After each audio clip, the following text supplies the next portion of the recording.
ప్రేమంటే ఏమిటంటే నిన్ను ప్రేమించినాక తెలిసే మనసంటే ఏమిటంటే అది నీకివ్వగానే తెలిసే ప్రేమంటే ఏమిటంటే నిన్ను ప్రేమించినాక తెలిసే మనసంటే ఏమిటంటే అది నీకివ్వగానే తెలిసే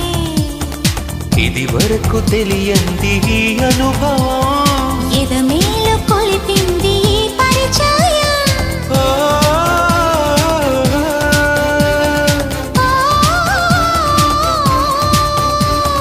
ప్రేమంటే ఏమిటంటే